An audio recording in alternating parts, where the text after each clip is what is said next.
Okay, so we are delighted to be joined by Becky Ichnoski, voice over lead at ZeniMax Online Studios. Hello! Hi. Whom we So have great to to be thank for... here. Welcome, welcome. And we're so grateful for all the fantastic voiceovers found all over ESO. And you're going to talk to us about how they're created, the collaboration between writers, designers, actors, and directors, which makes this crucial part of storytelling possible. Yeah. Yeah, thank you so much for having me. I love talking about what I do, so I'm so happy to be here. Well, thank you so much for your time. Well, let's get right in. So you've been with ZOS since before ESO launched, is that right? Yeah, since 2012, which I also recently calculated has been like almost 1/3 of my life. So I'm kind of like outing my age a little bit, but yeah, it's been a long time. Well, everyone we've spoken to, they are receiving their 15, 20-year glass what is it, like work medals, how long they've been working for the company. Yeah, the long service medal, yeah. That's the one, thank you. And I think that's a wonderful testament to, well, the company, because people want to actually stay around and keep working on this game and keep collaborating with each other. So I think that's a good sign, right? Definitely. It really is a really good place to work. Like you said, we have a wonderful company culture. Yeah, I don't think I've ever worked at a place where people have stuck around so long. So we all love what we do. And it does come through. So, yeah. Right. So would you mind telling us about how you got involved with ESO and what you were working on before? Yeah. Before ESO, I was working at a studio called I was working at a studio called Big Huge Games, and we released the game Kingdoms of Amalur Reckoning.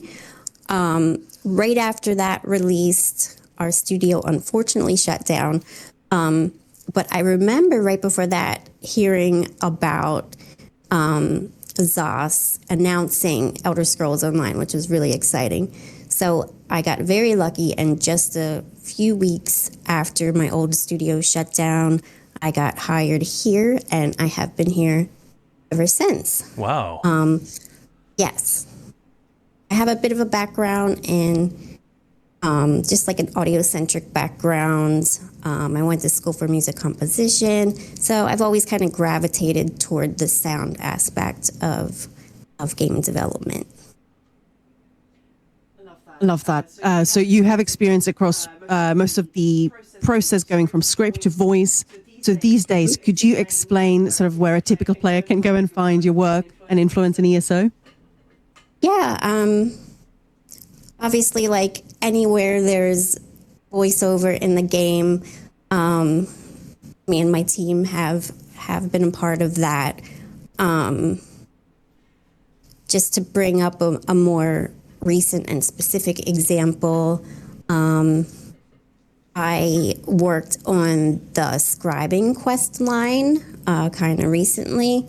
That's just a piece of content that I'm particularly proud of. There was a big collaboration between me and Michael Zanke, our lore master. It was very challenging, but very rewarding. I felt like we had a lot more creative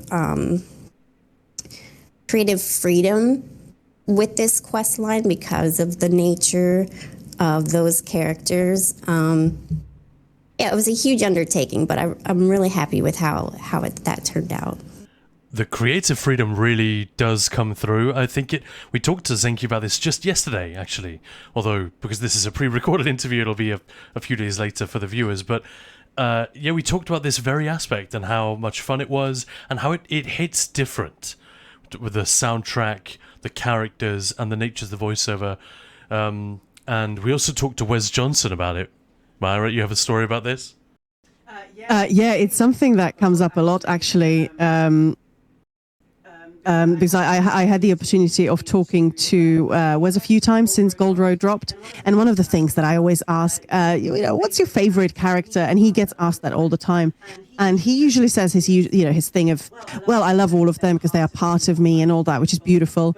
But he always alludes to Johannes Verlaine as being something very special because it meant something to him, and he did say to me, I would love to know what the writers think of my voiceover. I really hope that they like it because obviously they wrote something that mattered to them.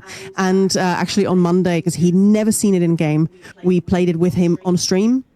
And his face, he was just so touched by that. And so that obviously is something that comes up. A lot of people mention it, a lot of players as a quest that meant so much to them. And considering it's so small, it's just a little niche quest. It's a really important one. So it's funny that keeps cropping up. Yeah, that's so cool. I had no idea that character left such an impression on him. But that's really cool to hear. I love hearing like that kind of feedback from players and I particularly really loved that niche quest. It was really special. Yeah, just the whole scribing quest and the way everything came together. There's just so many little details that are small, but, just have a lasting impact, at least on me and Wes. So that's really cool to hear. Yeah, it's definitely not just you or just Wes. Before we even clocked that he was the voice, because it's a little bit different from his sort of signature Elder Scrolls thing. Although obviously he's a chameleonic master of that, so we shouldn't be surprised. We didn't even clock immediately that it was him.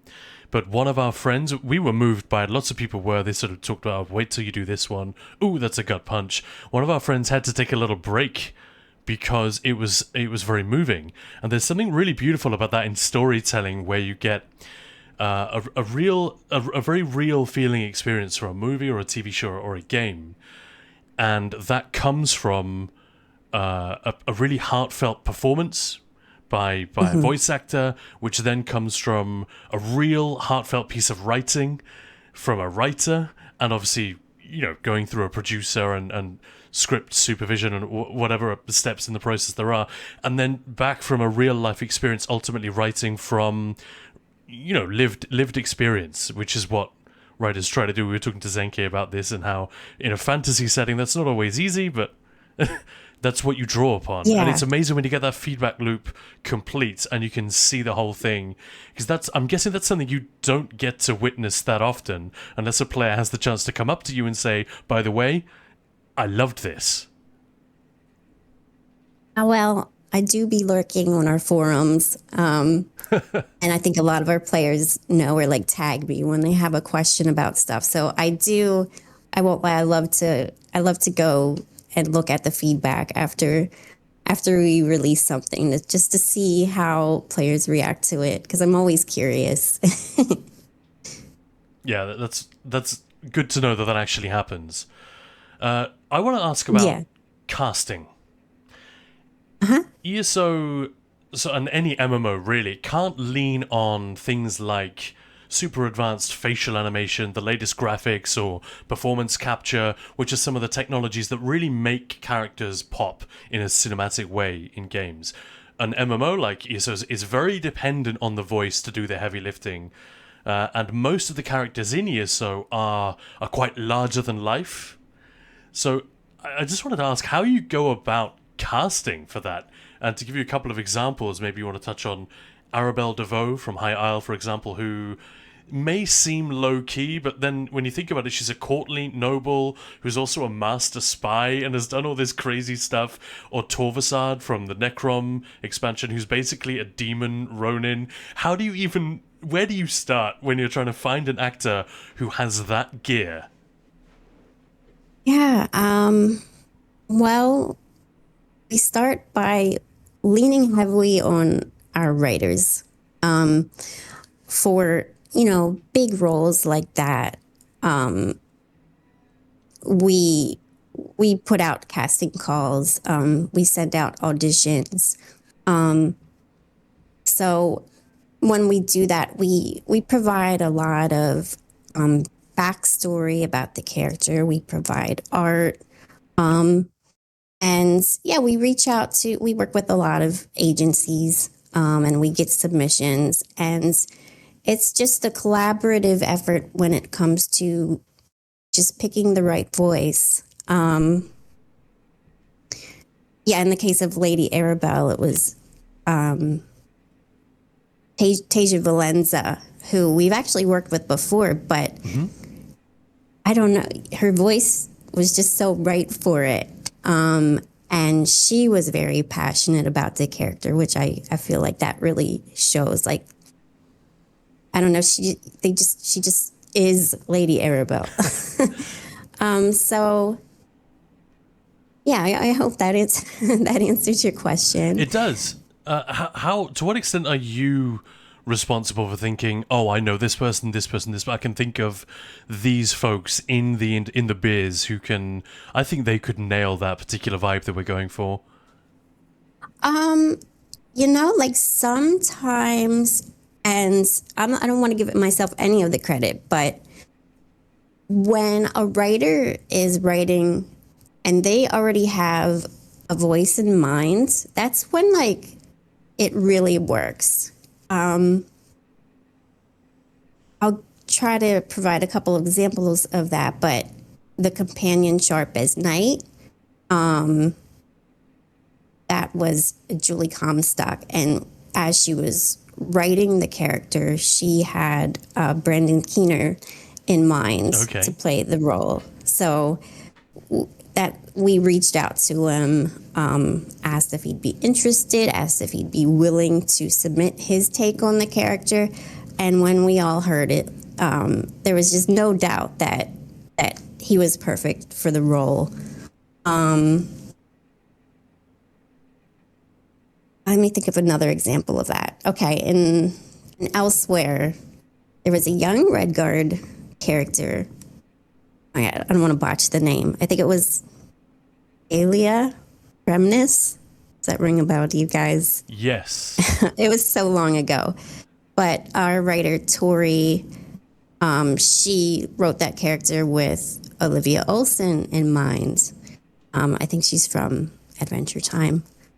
And that was another one that like just felt so organic once we heard from her and brought her into the studio. So I love when writers have those kind of suggestions, which isn't often. So any writers who are tuning into this, please give me your give me your ideas. I always feel like people are afraid like to suggest things, or don't want to cross the line, but don't want to be presumptive. Okay. Yeah. I love getting feedback and recommendations. So yeah, that must be incredibly helpful to know that the chemistry, if that's the right word, is locked in before you even finish writing it. That's got to be incredible. And clearly Zos has a Rolodex. I know we don't literally use those anymore, or at least I don't, but you clearly have a Rolodex of actors now who've worked on ESO before, and it's great for the players to hear these familiar, beloved voices again, even when they're different characters. And I have a very specific example in mind. We have huge affection for David Shaughnessy, Sir Didymus from Labyrinth. He'll always be that to me, who voiced High Kinlord Release in the Banished Cells, and a bunch of male elves in the base game. Absolutely wonderful, iconic voice. And you brought him back a couple of years ago for my turn with the name Kovangirion in Balsanar, the crazy time wizard, who's the first boss in that dungeon.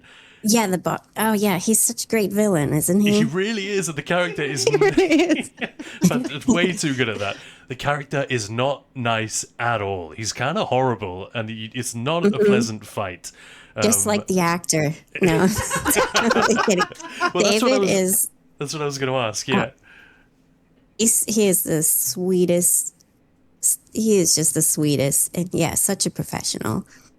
My personal favorite...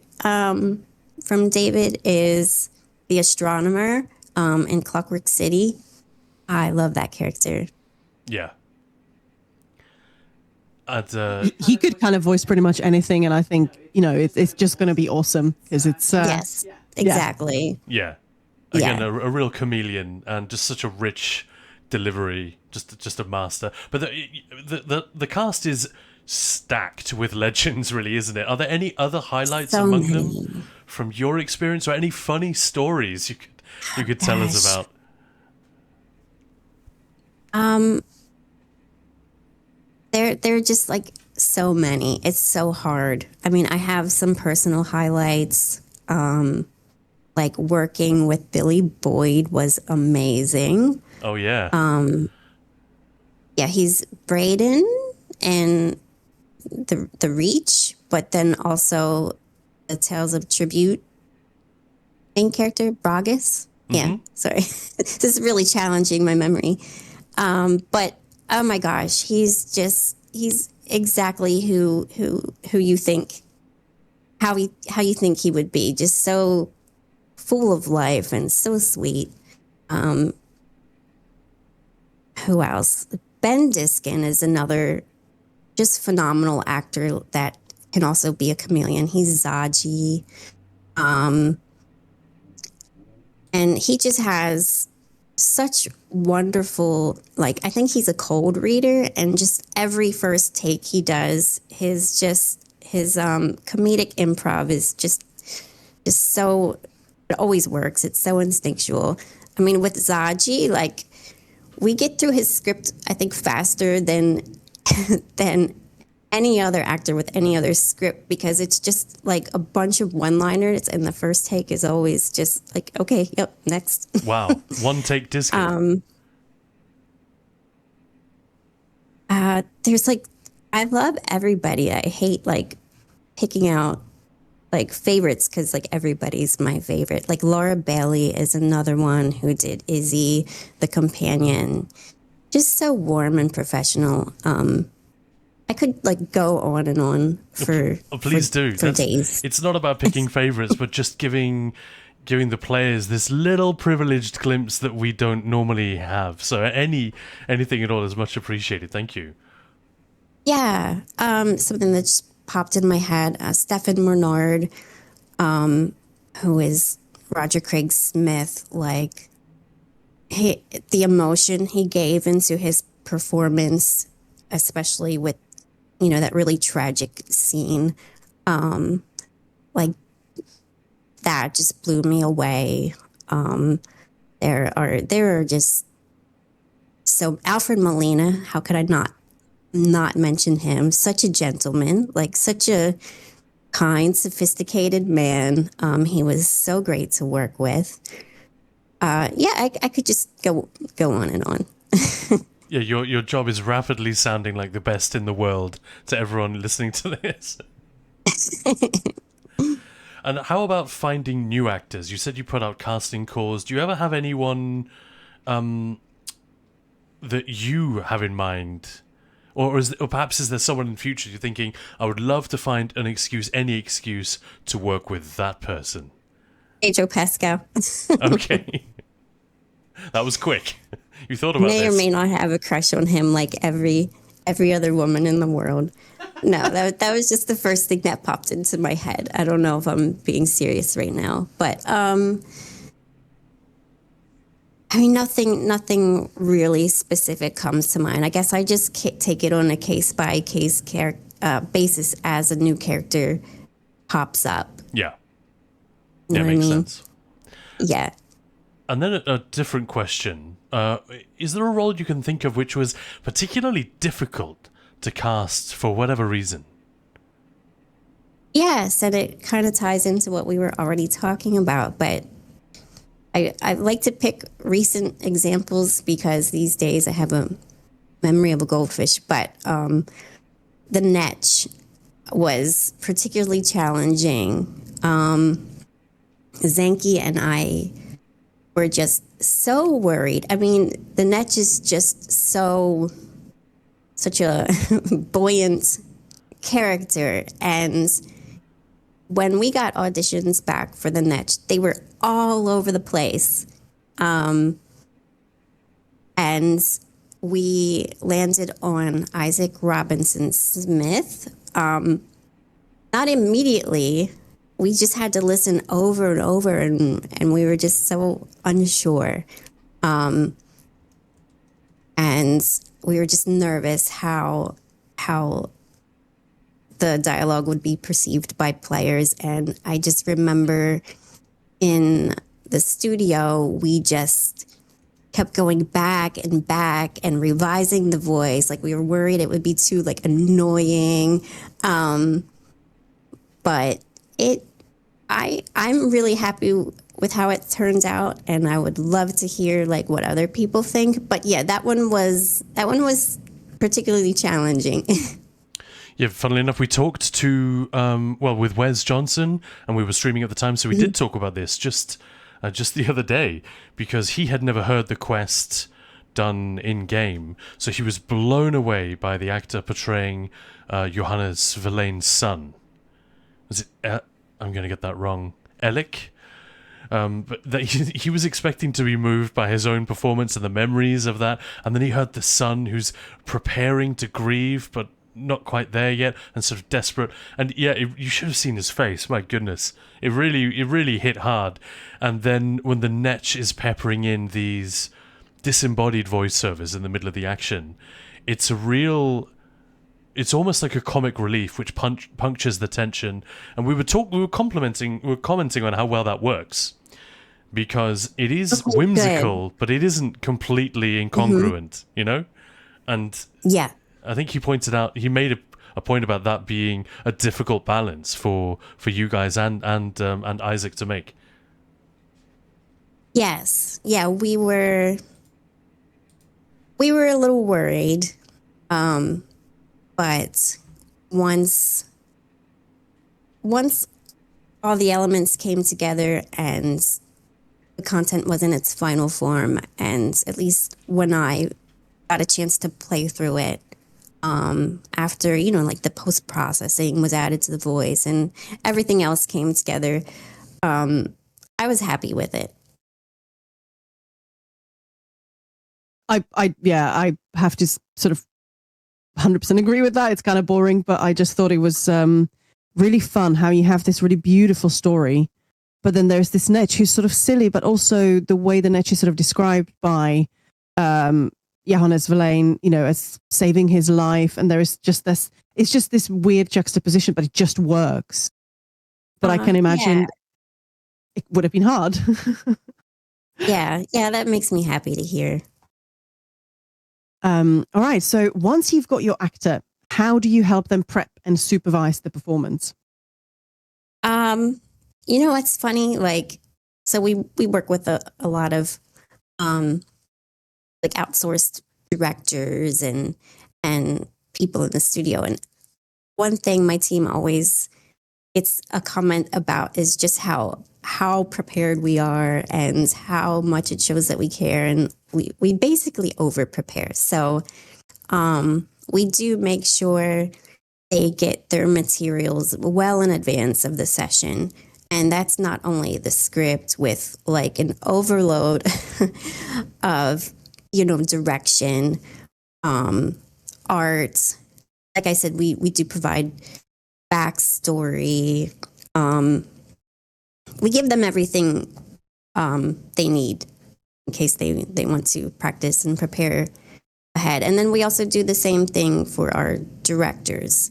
We just make sure they have everything they need, all the ingredients to make the spaghetti. And once we all come together, there's always, myself or another member from my team, a writer is usually present. We have the director, we have the engineers, and we have the actor, and we all just kind of have a little think about, all right, what are we doing here?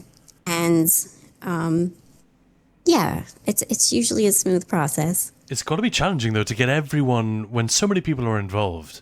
It's like a mini movie production here. It involves like 100 hands on deck, and that everyone has to be on the same page when it comes to the content, the vibe, understanding all of these concepts all at once.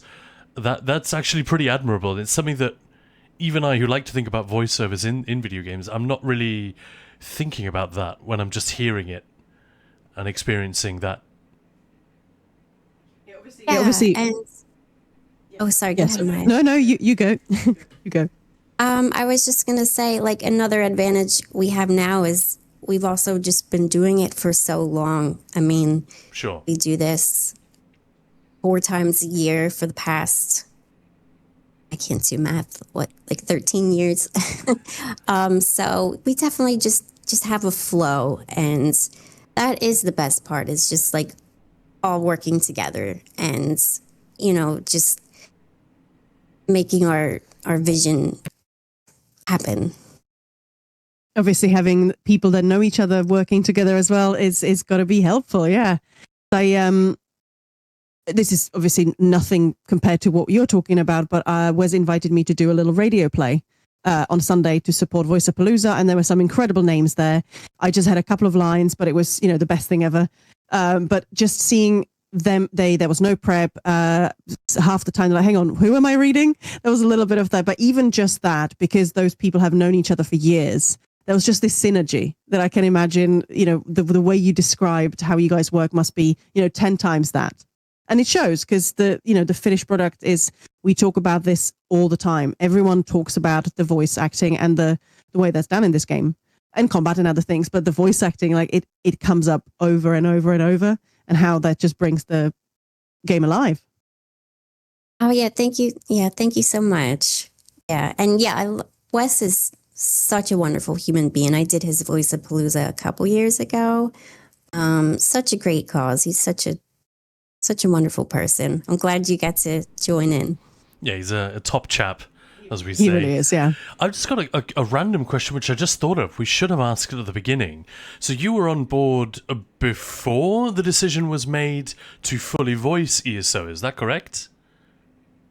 Yeah, at that point, so I joined the studio as a QA person. I was on the QA team. Yeah. Which is really great, because I got to learn so much about the tools and every aspect of development. And I was only there for a few months before I was brought onto the VO team. But yeah, I think I joined right around the time that it was decided that there would be VO. So it was a bit of a challenge, because all the VO tools were a bit of an afterthought. Sure. And not originally planned for. It's a huge decision to do that. Yes. The reason I'm asking, I'm just wondering if you could lift the lid a little bit on that. Was there one person in particular on the team who said, all right, we need to stop, we're doing this? Gamers like to pretend that there's this auteur, the Todd Howards, the Josh Right. Sawyers, the Hideo Kojima, these, they decide everything. Of course, it's never like that. But in this case, was there someone who took the lead on championing, we got to fully voice this? To be honest, I don't know that. I hear about it all the time, but that might have been a little bit like right before I was there. I'll have to ask Brad. He's probably the only other person that's been here long enough It's that might kind of know that answer. Ancient history. Brad, now, our composer. Yeah. Yeah, I'm sorry, I don't know. Oh, it's no worries. It's just imagining ESO without it, and people still come to this game, and when they come to stream, say, "Oh, I've never played this game. Hang on, is this an MMO that's fully voiced? What?" So it's just something that is still surprising. So it's just Right. such a It must have been a real, let's say, pain, but look where the game is, and it's just such a huge asset. Yeah. Well, yes, blessings to whoever made that decision. Absolutely. Tough call, but a great call. Yeah.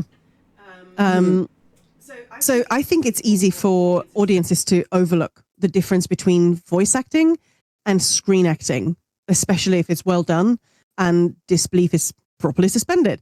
So could you just explain how video game voice acting differs from screen acting, or even from other voiceover work?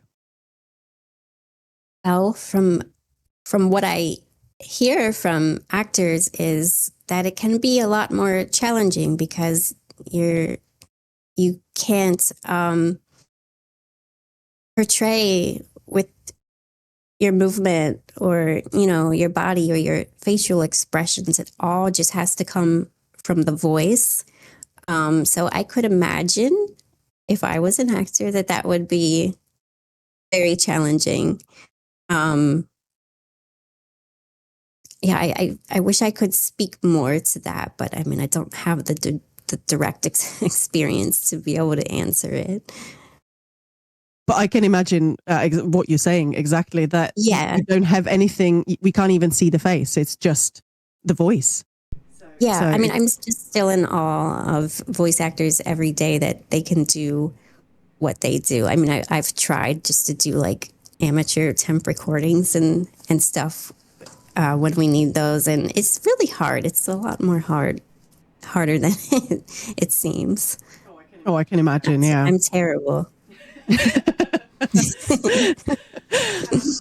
So what about lines that are effectively combat cues? Especially when a line is used to telegraph an attack. Like ESO has a ton of those.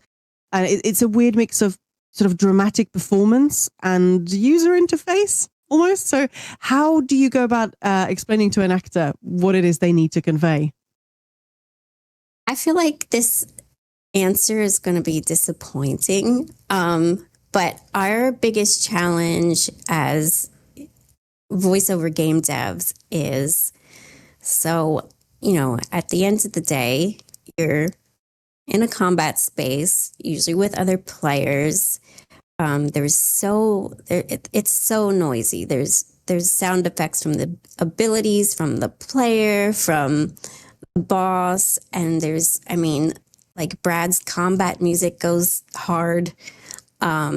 So the biggest thing, that our biggest goal is to get the actors to just like shout and project enough that it's going to be heard above all that other stuff going on. Sometimes designers and writers will fall into the trap of they want the dialogue to just have so much meaning and they want to say a lot, but we're just like, no, we'll just keep it short. Less is more. It gets drowned out. Or, there ends up being timing issues. So yeah, mine is just I just have such a mechanical answer to that, which is short and shouted. But no, that's perfect. It didn't occur to me, but of course that makes sense. It didn't even occur to me that obviously, if you want to be heard, there's going to be a lot going on. So that's what you need to focus on. And I love that. That, a writer might be there going, oh, I just want this really beautiful line. Yeah, but it's not going to be heard. Yeah. I mean, we do try to sometimes there's I don't know. I was gonna try to describe something, but it's too complicated. I'm not even gonna say it. So just ignore me. Well, there are a ton of examples where it does feel like there's real drama in there. That's the gift. We were just in Lepsiclusa, one of the newest dungeons, with Ophelia from Bethesda UK, and she was loving the last boss, Orpheon the Tactician. And he's got he's a military character, and the voiceover is incredibly aggressive because his moves, his animations, he's a staff wielder. He doesn't come charging at you with a huge sword. But the voiceover really makes him seem aggressive. When he screams at you, give in. It's genuinely arresting. And another one is Zorin in Lucent Citadel, voiced by Paul Goyette, right? I've been tanking that trial a lot recently, so I'm biased, but I've really come to appreciate the malice in they're just a few words. And obviously Goyette's voice as well, but yeah, there's so much in those vocal cues that we hear hundreds of times, and somehow they just don't get old. And that sense of threat or comedy or drama or whatever it is, it stays there, evergreen somehow. And so while you say, oh, it's just more, bigger, louder, there's clearly more to it than that. I definitely don't mean to downplay the passion and the acting of our talent. I mean, like Paul just has the richest, most resonant voice. He's perfect for a lot of those types of characters. How invested are you in seeing the finished characters when they finally appear in game? Because if you read interviews and listen to interviews with game developers, writers, animators, they often say, someone like Mike Finnegan, for example, will often say how thrilled they are when the VO is added to the stuff they've been working on for months. Does it go the other way as well? When you finally get to see the voiceover that you've been working with and this character that you've seen being created, and then it's realized in game, do you get that? Oh, 1,000,000%. When we are working on like the early stages, like we haven't even started casting yet. We're just like me and my team, we will actually play through the content like an end user as much as we can. But at that point in development, like the world building's not complete. There's no animations. There's temp art. I mean, there's no music, no sound effects. So by the time we record and we implement all the VO files and, the sound team adds all the post processing to them, it's definitely important to the VO team to not only just go in and see the end result for, our own sakes, but of course we have to, fix bugs and fix VO timing and make sure everything's playing. But yeah, it's a very humbling experience to see all of the disciplines like coming together and fulfilling a single vision. It's just very rewarding to see. It's always turns out so much better than I could ever have imagined. Plus, there's times where I feel insecure about what we did in the studio by no fault of the actor ever, but I just second guess, like, are people going to like this? Like, Yep. I don't know. But once you see it and hear it in game with all those other elements added, it just works. Yeah, 99% of the time. It's got to be amazing. I can only imagine. We see it a little bit in our own way with editing a video and a project which involves voiceover and so on. But something as complicated as a trial boss, or even just a bit of story that involves combat, seeing it all coalesce, like all the pieces were meant to fit together the way they do, that must be amazing to see 4 times a year as well. Wow. Yeah, we're very busy. But like you said, you've got good at it at this point. You've had plenty of experience over the years as a team. Yeah, it's totally autopilot. We're conducting a poll, a completely different question, with all the developers that we're interviewing as part of ESO 10 Fest, because this game has been going on a long time. Everyone has their own allegiances, perspectives. Who would be your choice, personally, to finally win the Three Banners War? The central conflict which ESO has been built around. Pact. Oh, Pact all the way. Evan Hart. So it's got nothing to do with the actors, Beckinsale, Bill Nye, or Peter Stormare. Oh, I love all 3 of them. My experiences with all 3 of those were amazing. I guess it's several reasons. Like, I love Argonians, my favorite race. Okay, noted. I also love Nords. Maybe my second favorite. Nords are cool. But yeah, Peter Stormare, I am just such a huge fan. I love his body of work. I mean, Fargo, Constantine. The Big Lebowski. Yeah, Dancer in the Dark. Oh, yeah. I mean, he's the salesman for the Cinco Boy from Tim and Eric. He's just, just working, being in the studio with him. He's just so unpredictable. he's so professional, but so he's very eccentric. He makes such unexpected decisions, and I feel like I have seen some mixed feedback about King Aaron's performance, like over the years. It's a I don't know, maybe a little off, but in the most, like, to me, like, really good way. Yeah, Evan Hart packed. I always thought Yoren's voiceover was fantastic, and Yeah, I same. was predisposed I to think loving so it. too. But Yeah. maybe it's because the character is seen so little relative to Emmerich and I almost said Kate Beckinsale and Irene, which they very much sit astride the stories in their in those zones, whereas Joran sort of does fade into the background a little bit more. Maybe that's part of it. Maybe. I like that, though.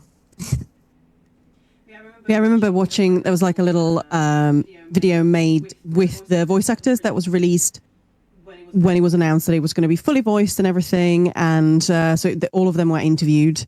And that was fabulous how some of them approached it very sort of, talking about the character in depth. Is it Michael Gambon who got a bit silly with the interview, which I just thought that was brilliant. Yeah, he pretended Yeah. to do it method, so he held his hand over his eyes because he was playing a blind man.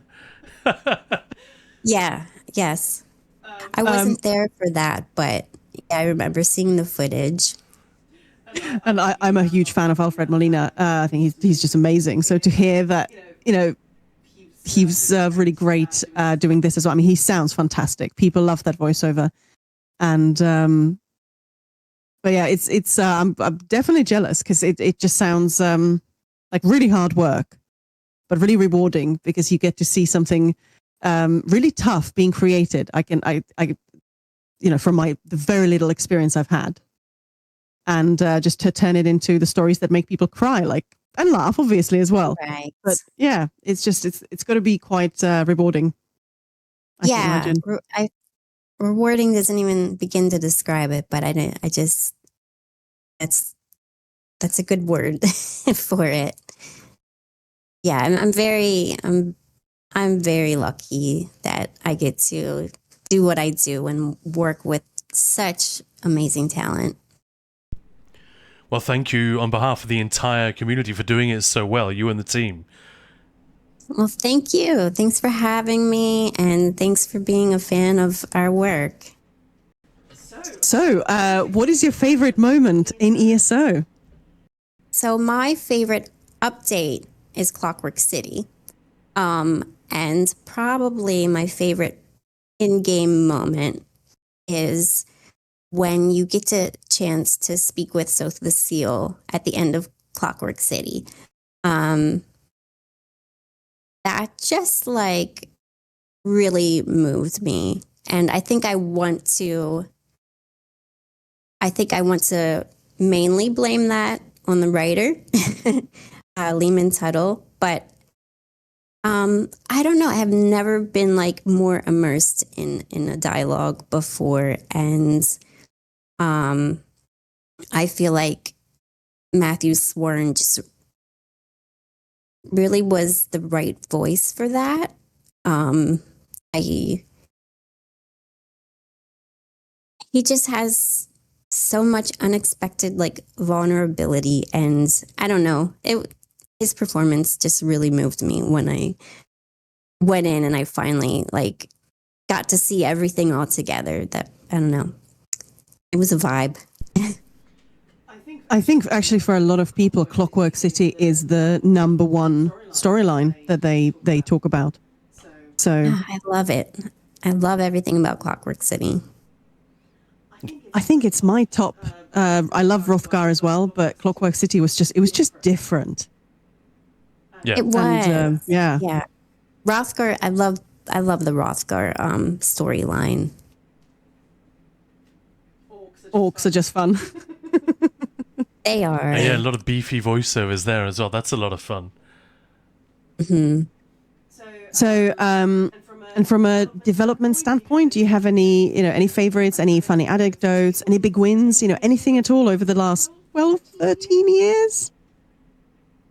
I can't remember anything. So if we're talking VO related, what was really funny? The Vigord the Sparrow quests where he sings that goofy song.